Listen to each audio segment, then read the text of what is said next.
중도에서 날아오는 미사일 뉴스를 보면서 한 번쯤 이런 생각 들지 않았나요? 진짜 3차 세계대전 시작하는 거 아니야? 소셜미디어는 벌써 그 단어로 뒤덮이고 있습니다. 농담처럼 시작된 해시태그가 점점 더 많은 사람들의 진짜 두려움이 되어가고 있죠. 그런데 이 불길한 기시감 어디서 많이 느껴본 것 같지 않나요? 100년 전 사람들은 1차 세계대전을 이렇게 불렀습니다. 모든 전쟁을 끝내기 위한 전쟁. 1000만 명의 군인이 진흙탕 참호에서 썩어갔으니 이제 인류는 배웠을 거라고 믿었죠. 그로부터 단 20해. 2차 세계대전은 그 6배를 죽이며 응답했습니다. 그런데 진짜 소름 돋는 건 숫자가 아닙니다. 첫 번째 지옥에서는 군복 입은 자들이 죽었습니다. 두 번째 지옥에서는 잠옷 입은 아이들이 죽었습니다. 전쟁은 진화한 게 아닙니다. 더 효율적으로 타락했을 뿐이죠.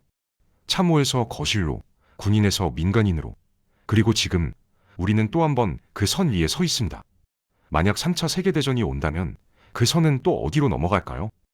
과거의 두 전쟁이 어떻게 변해왔는지 알아야 우리는 다가올 미래를 막을 수 있습니다. 지금부터 1, 2차 세계대전, 그 광기의 정체를 함께 파헤쳐 보도록 하겠습니다.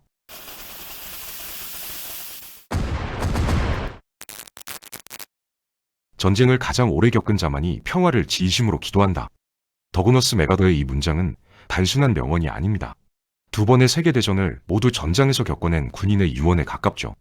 그는 1차 대전 때 프랑스의 참호를 직접 밟았고 2차 대전에서는 태평양의 섬들을 피로 물들이며 진격했습니다. 평생을 전쟁터에서 보낸 사람이 평화를 기도하다니 역설일까요? 고백일까요? 메가더가 처음 전장을 맛본 건 1918년이었습니다. 프랑스 북부의 참호는 지옥 그 자체였죠. 병사들은 허리까지 차오르는 진흙 속에서 잠을 청했습니다. 바닥에는 오물과 시체가 뒤섞였고 비가 오면 발이 썩어 들어갔습니다. 의학 기록에 참호족이라는 새로운 병명이 등재됐죠. 하루에 수백 명이 총 한 발 쏘지 못하고 질병으로 쓰러졌습니다. 참호 밖은 더 끔찍했습니다. 공격 명령이 떨어지면 병사들은 사다리를 타고 올라갔고 그 순간 기관총이 불을 뿜었죠. 송전투 첫날 영국군은 해가 지기 전 6만 명을 잃었습니다. 여의도만 한 땅을 얻으려고 소도시 인구가 사라진 겁니다. 그런데도 전선은 겨우 몇 킬로미터 움직였을 뿐이었죠. 1918년 11월 11일 마침내 총성이 멎었습니다. 파리에서는 시민들이 거리로 쏟아져 나와 춤을 췄고 런던의 종탑들은 4년 만에 축하의 종소리를 울렸습니다. 사람들은 이 전쟁을 모든 전쟁을 끝내기 위한 전쟁이라 불렀죠. 너무나 참혹했기에 이제 인류는 이런 어리석음을 반복하지 않으리라 믿었습니다. 하지만 평화의 종이 위에는 시한폭탄이 숨어 있었습니다. 베르사유 조약은 독일에게 모든 책임을 물었죠. 막대한 배상금, 잘려나간 영토, 해체된 군대.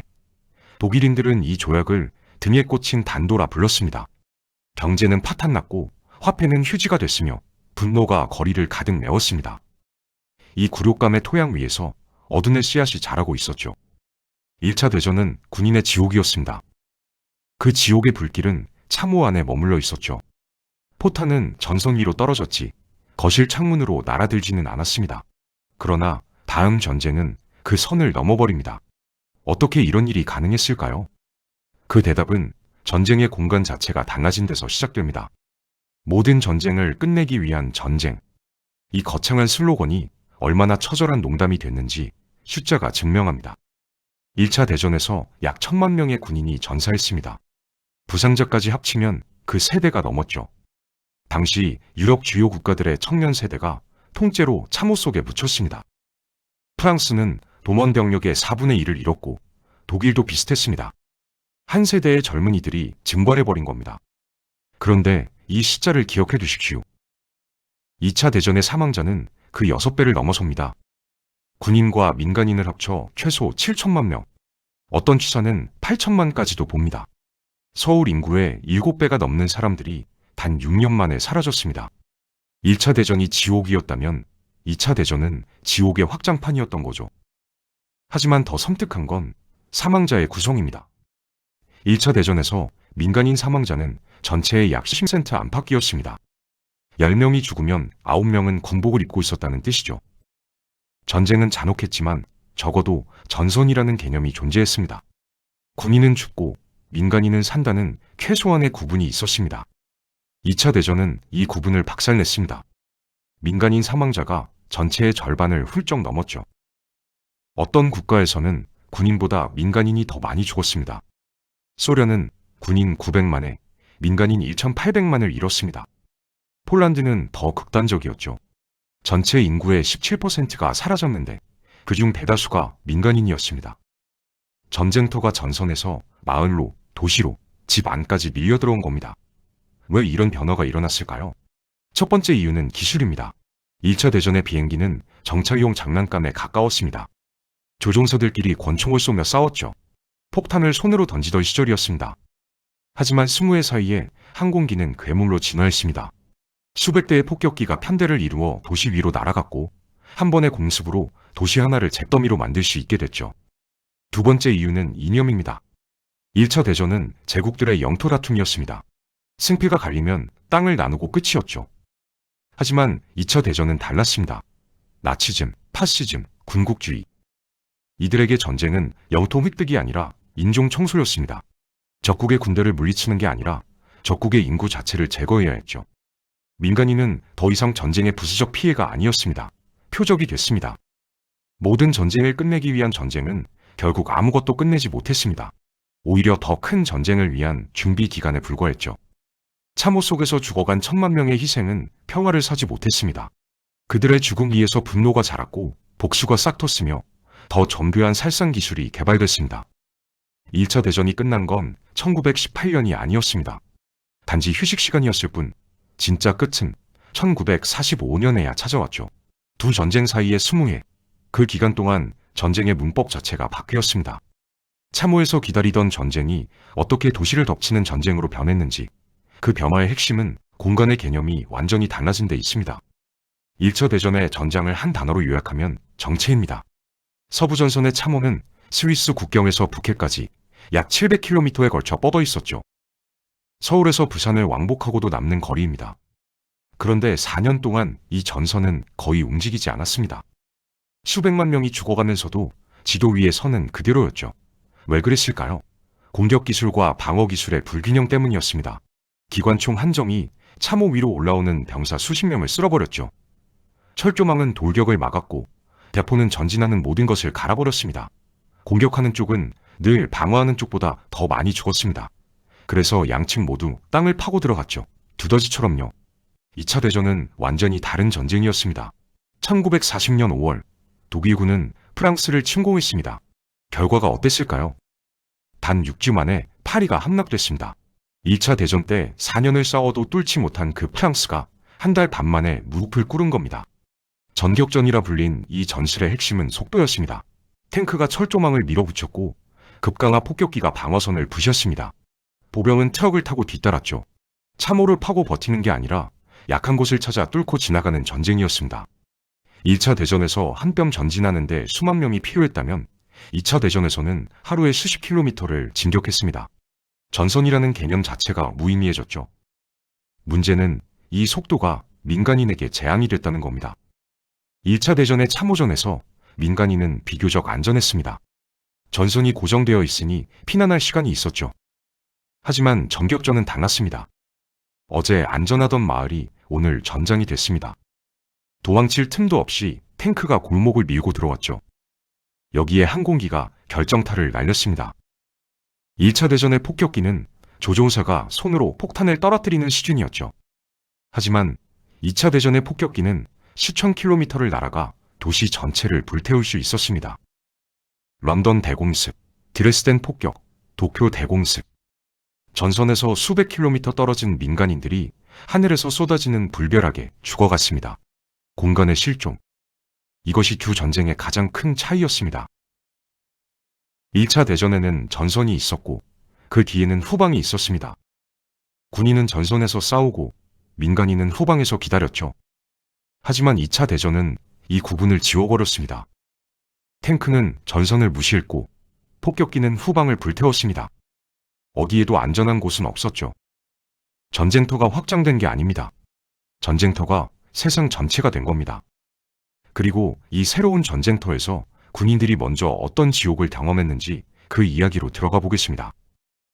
1차 대전의 참호 속에서 군인들은 세 가지 지옥을 겪었습니다. 몸이 썩는 지옥, 숨이 막히는 지옥, 그리고 정신이 부서지는 지옥. 첫 번째는 참호 그 자체였습니다. 병사들은 진흙과 오물이 뒤섞인 도랑에서 몇 주씩 버텼죠. 비가 오면 허리까지 물이 찼고 쥐들이 시체 사이를 뛰어다녔습니다. 발이 물에 잠긴 채 며칠을 보내면 살이 썩어 들어갔죠. 의사들은 이걸 참호족이라 불렀습니다. 심하면 발을 잘라내야 했습니다. 총 한 발 맞기 전에 이미 몸이 무너져가고 있었던 겁니다. 두 번째는 화학무기였습니다.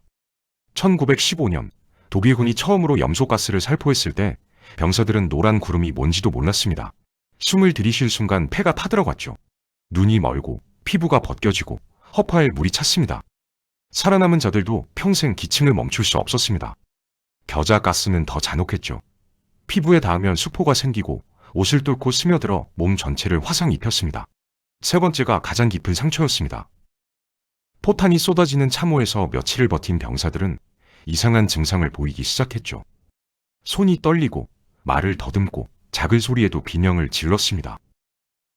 처음에 의사들은 쉘 쇼크, 포탄 충격이라 불렀습니다. 뇌가 물리적으로 손상됐다고 생각한 거죠. 하지만 아니었습니다. 인간의 정신이 감당할 수 있는 공포의 한계를 넘어버린 겁니다. 1차 대전은 인간을 기계 부품으로 만든 최초의 전쟁이었습니다. 공장에서 찍어낸 총알이 공장에서 훈련받은 병사를 죽였죠. 산업혁명이 낳은 기술이 산업적 규모의 살상을 가능케 했습니다. 병사들은 영웅이 아니라 소모품이었습니다. 교체 가능한 부품처럼 전선에 투입되고 망가지면 버려졌죠. 4년간 약 1,000만 명의 군인이 이 기계에 갈려나갔습니다. 그러나 이 지옥에는 한 가지 경계가 있었습니다. 전선이라는 선이요. 군인들은 죽었지만 적어도 고향의 가족은 살아있었습니다. 하지만 다음 전쟁은 그 마지막 경계마저 무너뜨려 버렸습니다. 2차 대전의 악몽은 하늘에서 시작됐습니다. 1940년 9월 독일 공군이 런던 상공에 나타났죠. 폭탄이 떨어진 곳은 군사기지가 아니었습니다. 주택가, 학교, 병원이었습니다. 57일 연속 폭격이 이어졌고 4만 명이 넘는 민간인이 목숨을 잃었습니다. 영국인들은 이걸 블리츠라 불렀죠. 번개라는 뜻입니다. 연합군도 다르지 않았습니다. 1945년 2월 영미공군은 독일 드레스덴을 폭격했죠. 익히 쏟아진 폭탄과 소위탄은 도시 전체를 불바다로 만들었습니다. 화염폭풍이 일어나 거리의 아스팔트가 녹아내렸죠. 사망자 추정치는 2만 5천에서 최대 13만까지 엇갈립니다. 군사시설 파괴가 목적이었다지만 죽은 건 대부분 민간인이었습니다. 그러나 전략 폭격보다 더 계획적인 살상이 있었습니다. 홀로코스트. 나치 독일은 유대인을 인종적 해충이라 규정하고 체계적으로 제거했죠. 아우슈비츠에서만 최소 110만 명이 학살됐습니다. 그들은 군인이 아니었습니다. 노인, 여자, 아이들이었죠. 전쟁과 무관한 사람들이 인종이라는 이유만으로 가스실로 끌려갔습니다. 동부전선은 더 처참했습니다. 독일군이 소련을 침공했을 때 히틀러는 명령했죠. 이건 기서도적 전쟁이 아니다. 점령지의 민간인은 노예로 쓰거나 굶겨 죽이라는 뜻이었습니다. 레닌그라드 포위전에서 약 80만의 시민이 아사했습니다. 서울 인구의 10분의 1에 가까운 사람들이 900일 동안 굶어 죽은 겁니다. 일본도 예외가 아니었습니다. 난징에서 6주간 벌어진 학살로 추정 20만에서 30만의 민간인이 죽었죠. 강간, 총살, 생매장이 이어졌습니다. 태평양 전역에서 일본군은 점령지 주민을 강제 노동에 동원하고 여성들을 성노예로 삼았습니다. 전쟁의 화살이 군인을 넘어 민간인의 몸과 존엄까지 겨눈 겁니다. 2차 대전에서 민간인 사망자는 전체의 절반을 넘었습니다. 어떤 나라는 70%까지 치솟았죠. 더 이상 전선기에 숨을 곳은 없었습니다. 하늘에서 폭탄이 떨어지고 점령군이 마을을 불태우고 수용소로 끌려가 죽음을 맞았습니다. 1차 대전이 군인의 지옥이었다면 2차 대전은 인류 전체의 지옥이었습니다. 어떻게 이런 일이 가능했을까요? 기술의 발전만으로는 설명되지 않습니다. 이 광기를 가능케 한 건 새로운 시스템의 등장이었습니다.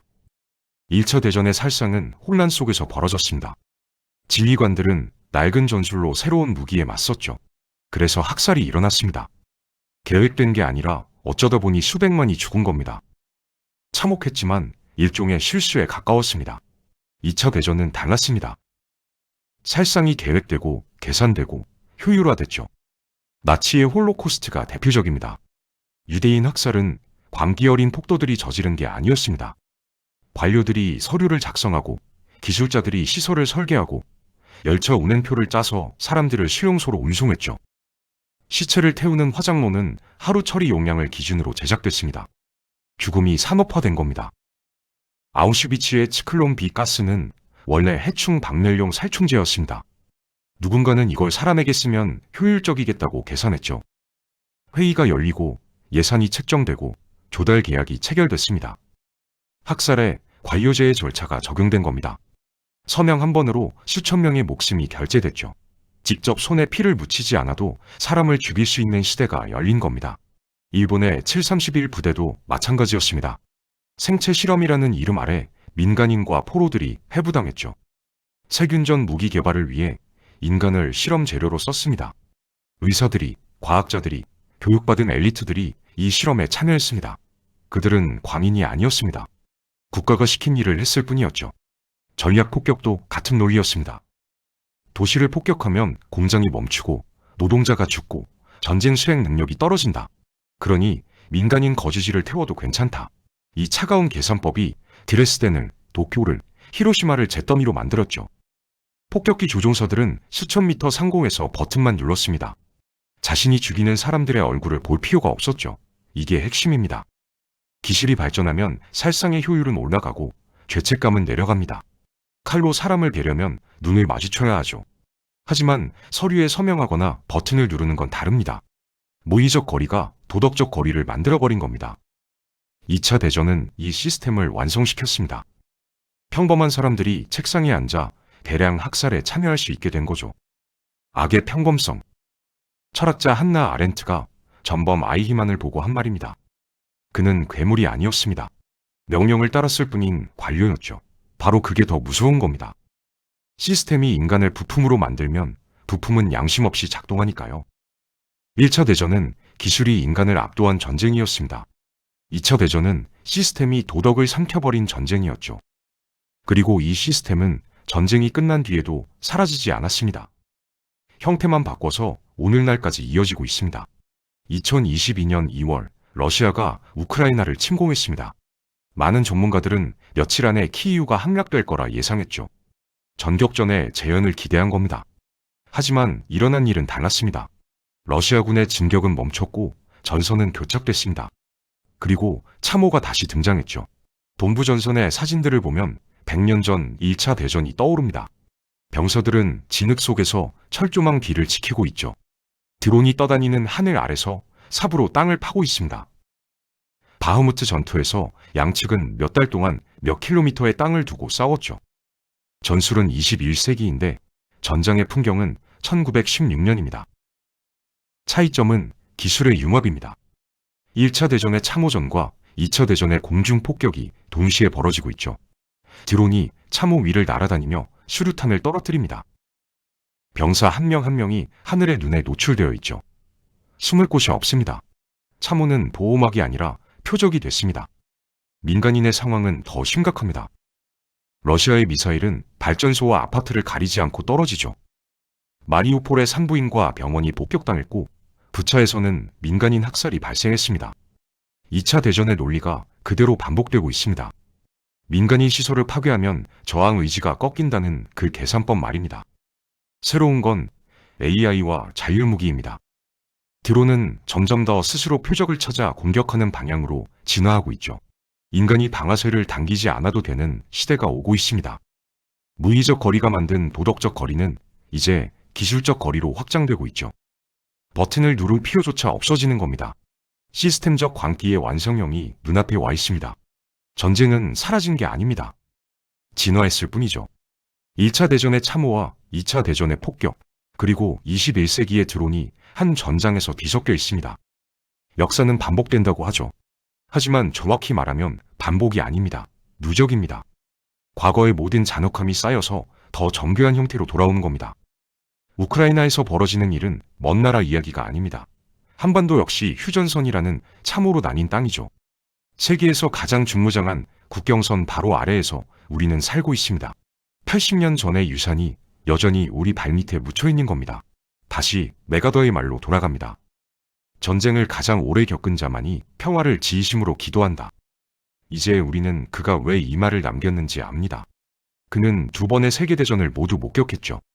참호 속에서 썩어가는 병사들을 봤고 도시를 태우는 폭격의 불빛을 봤습니다. 원자폭탄이 떨어진 뒤에 폐허도 봤죠. 전쟁이 어떻게 진화하는지, 그 진화가 얼마나 잔혹한지를 온몸으로 겪은 겁니다. 1차 대전은 군인의 지옥이었습니다. 1000만 명의 젊은이가 참호에서 죽었죠.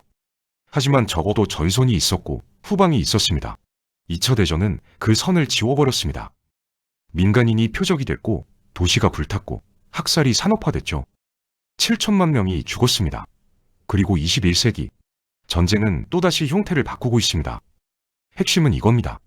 기술이 발전할수록 살상은 쉬워지고 죄책감은 옅어집니다. 칼에서 총으로, 총에서 폭탄으로, 폭탄에서 드론으로. 죽이는 자와 죽는 자 사이의 거리가 멀어질수록 죽음은 숫자가 되어버립니다. 스탈린이 말했다죠. 한 명의 죽음은 비극이지만 100만 명의 죽음은 통계다. 우리는 그 통계의 시대에 살고 있습니다. 화면 속 전쟁은 게임처럼 보이고 사망자 수는 속보의 숫자로 스쳐 지나갑니다. 먼 나라 일이라고 생각하기 쉽죠. 하지만 한반도는 여전히 휴전 상태입니다.